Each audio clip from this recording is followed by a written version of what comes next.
ಓಂ ಶ್ರೀ ಗುರುಭ್ಯೋ ನಮಃ. ಎಲ್ಲರಿಗೂ ನಮಸ್ಕಾರ. ಧೃತಿ ಡಿವೋಷನಲ್ ಚಾನಲ್ಗೆ ಸ್ವಾಗತ. ನಾನು ಇವತ್ತಿನ ವಿಡಿಯೋದಲ್ಲಿ ಮಕರ ಸಂಕ್ರಾಂತಿ ಹಬ್ಬವನ್ನು ಯಾವ ದಿನ ಆಚರಿಸಬೇಕು, ಅಂದರೆ 14ನೇ ತಾರೀಕು ಆಚರಿಸಬೇಕು ಅಥವಾ 15ನೇ ತಾರೀಕು ಆಚರಿಸಬೇಕು ಅಂತ ಈ ವಿಡಿಯೋದಲ್ಲಿ ಹೇಳ್ತಾ ಇದ್ದೀನಿ. ವಿಡಿಯೋನ ಪೂರ್ತಿಯಾಗಿ ನೋಡಿ. ವಿಡಿಯೋ ಇಷ್ಟ ಆದರೆ ಪ್ಲೀಸ್ ಲೈಕ್ ಮಾಡೋದನ್ನು ಮರಿಬೇಡಿ. ಸೂರ್ಯನು ಧನುರಾಶಿಯಿಂದ ಮಕರ ರಾಶಿಗೆ ಯಾವ ಸಮಯದಲ್ಲಿ ಪ್ರವೇಶಿಸುತ್ತಾನೆ ಆ ದಿನ ಸರ್ವಾರ್ಥ ಸಿದ್ಧಿ ಸಮಯ ಯಾವುದು, ಹಾಗೆ ಪುಣ್ಯ ಕಾಲದ ಸಮಯ ಏನು, ಈ ಮಕರ ಸಂಕ್ರಾಂತಿ ಹಬ್ಬದ ಮಹತ್ವವೇನು, ಈ ದಿನ ಯಾವ ಕಾರ್ಯಗಳನ್ನು ಕೈಗೊಳ್ಳಬಹುದು, ಈ ಎಲ್ಲ ಮಾಹಿತಿಯನ್ನು ಇವತ್ತಿನ ಈ ವಿಡಿಯೋದಲ್ಲಿ ಹೇಳ್ತಾ ಇದ್ದೀನಿ. ವಿಡಿಯೋನ ನೋಡಿ. ಸೂರ್ಯನ ಪಥ ಬದಲಾವಣೆಯ ಹಬ್ಬವನ್ನು ಭಾರತಾದ್ಯಂತ ಆಚರಿಸುತ್ತಾರೆ. ಸೂರ್ಯನು ಮಕರ ರಾಶಿಯನ್ನು ಪ್ರವೇಶಿಸಲಿದ್ದು ಈ ದಿನವನ್ನು ಮಕರ ಸಂಕ್ರಾಂತಿ ಎಂದು ಕರೆಯುತ್ತಾರೆ. ಮಕರ ಸಂಕ್ರಾಂತಿ ದಿನದಂದು ಮಾಡುವ ಸ್ನಾನ ದಾನಕ್ಕೆ ಹೆಚ್ಚಿನ ಮಹತ್ವವಿದೆ. ಪುಷ್ಯ ಮಾಸದ ಕೃಷ್ಣ ಪಕ್ಷದ ಪ್ರತಿಪಾದ ದಿನದಂದು ಸೂರ್ಯದೇವನಿಗೆ ಸಮರ್ಪಿತವಾದ ಮಕರ ಸಂಕ್ರಾಂತಿ ಹಬ್ಬವನ್ನು ಆಚರಿಸುತ್ತಾರೆ. ಈ ವರ್ಷ ಸೂರ್ಯನು ಧನುರಾಶಿಯಿಂದ ಮಕರ ರಾಶಿಗೆ ಜನವರಿ 14ನೇ ತಾರೀಕು ಪ್ರವೇಶಿಸುತ್ತಾನೆ. ಈ ಶುಭ ದಿನದಂದು ಧನುರ್ಮಾಸ ಮುಕ್ತಾಯಗೊಂಡು ಶುಭ ಕಾರ್ಯಗಳು ಪ್ರಾರಂಭವಾಗುತ್ತದೆ.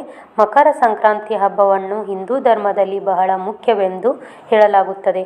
ಇದನ್ನು ಶುಭ ಕಾರ್ಯಗಳಿಗೆ ವಿಶೇಷ ದಿನವೆಂದು ಕೂಡ ಪರಿಗಣಿಸುತ್ತಾರೆ. ಈ ಹಬ್ಬವು ಸ್ನಾನ ಮತ್ತು ದಾನಕ್ಕೆ ಬಹಳ ಮುಖ್ಯವಾದದ್ದು. ಸೂರ್ಯನು ಮಕರ ರಾಶಿಗೆ ಮಧ್ಯಾಹ್ನ 3:06 ಪ್ರವೇಶಿಸುತ್ತಾನೆ. ಮಕರ ಸಂಕ್ರಾಂತಿಯು ಸೂರ್ಯನ ಉತ್ತರಾಯಣವನ್ನು ಸೂಚಿಸುತ್ತದೆ. ಇದನ್ನು ದೇವತೆಗಳ ದಿನ ಎಂದು ಕೂಡ ಕರೆಯಲಾಗುತ್ತದೆ.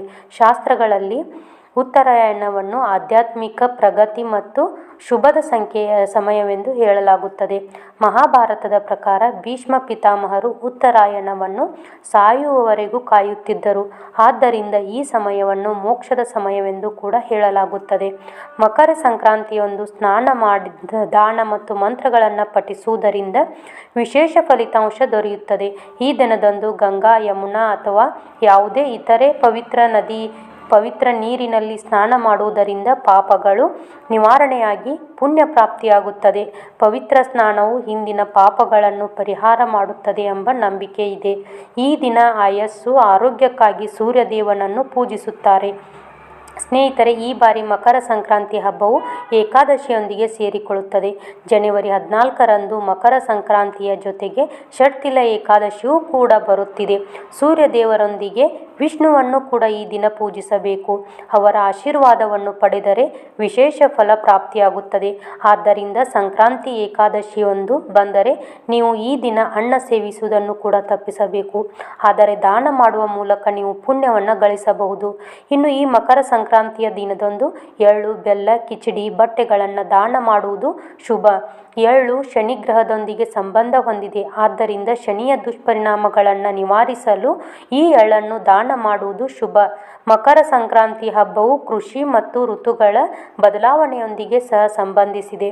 ಈ ದಿನವನ್ನು ದೇಶಾದ್ಯಂತ ವಿವಿಧ ಹೆಸರುಗಳಲ್ಲಿ ಆಚರಿಸುತ್ತಾರೆ.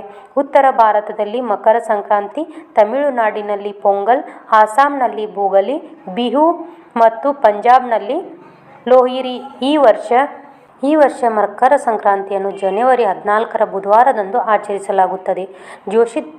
ಜ್ಯೋತಿಷ್ಯದ ಪ್ರಕಾರ ಈ ಬಾರಿ ಮಕರ ಸಂಕ್ರಾಂತಿ ಅಮೃತ ಸಿದ್ಧಿ ಮತ್ತು ಸರ್ವಾರ್ಥ ಸಿದ್ಧಿ ಯೋಗದ ಅಪರೂಪದ ಸಂಯೋಜನೆಯಲ್ಲಿ ಬರುತ್ತಿದೆ. ಅಮೃತ ಸಿದ್ಧಿ ಯೋಗ ಮತ್ತು ಸರ್ವಾರ್ಥ ಸಿದ್ಧಿ ಯೋಗವು ಜನವರಿ 14ನೇ ತಾರೀಕು ಬೆಳಿಗ್ಗೆ 7:14 ಜನವರಿ 15ನೇ ತಾರೀಕು ಬೆಳಗಿನ ಜಾವ 3:30 ಇರುತ್ತದೆ. ಈ ಮಕರ ಸಂಕ್ರಾಂತಿಯ ಕ್ಷಣ ಅಂದರೆ ಸೂರ್ಯನು ಮಕರ ರಾಶಿಗೆ ಪ್ರವೇಶಿಸುವ ಸಮಯ ಜನವರಿ 14ನೇ ತಾರೀಕು ಮಧ್ಯಾಹ್ನ 3:13 ಈ ದಿನ ಮಕರ ಸಂಕ್ರಾಂತಿ ಮಹಾಪುಣ್ಯ ಕಾಲದ ಸಮಯ. ಜನವರಿ 14ನೇ ತಾರೀಕು ಮಧ್ಯಾಹ್ನ 3:13 ಸಂಜೆ 4:58 ಇರುತ್ತದೆ. ಜನವರಿ 14ನೇ ತಾರೀಕು ಮಧ್ಯಾಹ್ನ ಸಮಯದಲ್ಲಿ ಸೂರ್ಯನು ಮಕರ ರಾಶಿಯನ್ನು ಪ್ರವೇಶಿಸುತ್ತಾನೆ. ಸೂರ್ಯೋದಯದ ಪ್ರಕಾರ ಜನವರಿ 15ನೇ ತಾರೀಕು ಈ ಒಂದು ಹಬ್ಬವನ್ನು ಕೂಡ ಆಚರಣೆ ಮಾಡಬಹುದು. ಆದರೆ ಮಕರ ಸಂಕ್ರಾಂತಿಯ ಮಹಾಪುಣ್ಯ ಕಾಲದ ಸಮಯವು ಜನವರಿ 14ನೇ ತಾರೀಕು ಮಧ್ಯಾಹ್ನ ಬಂದಿದೆ.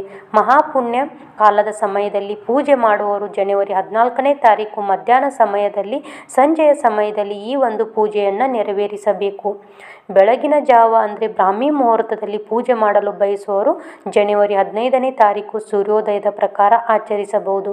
ಇನ್ನು ಮಕರ ಸಂಕ್ರಾಂತಿಯ ಹಬ್ಬದ ದಿನದಂದು ಏನು ಮಾಡಬೇಕು, ಯಾವ ಕೆಲಸಗಳನ್ನು ಮಾಡಬಾರದು ಎಂದರೆ ಮಕರ ಸಂಕ್ರಾಂತಿಯ ದಿನದಂದು ಮರಗಳನ್ನು ಕಡಿಯುವುದನ್ನು ತಪ್ಪಿಸಬೇಕು. ಮಕರ ಸಂಕ್ರಾಂತಿಯ ದಿನ ಸ್ನಾನ ಮಾಡದೆ ಆಹಾರವನ್ನು ಸೇವಿಸಬಾರದು. ಈ ದಿನ ಈರುಳ್ಳಿ ಮತ್ತು ಬೆಳ್ಳುಳ್ಳಿಯನ್ನು ಸೇವಿಸಬಾರದು. ಈ ದಿನ ನಿಮ್ಮ ಮನೆಗೆ ಬರುವ ಯಾವುದೇ ನಿರ್ಗತಿಕ ವ್ಯಕ್ತಿಯನ್ನು ಖಾಲಿ ಕೈಯಲ್ಲಿ ಕಳಿಸಬಾರದು.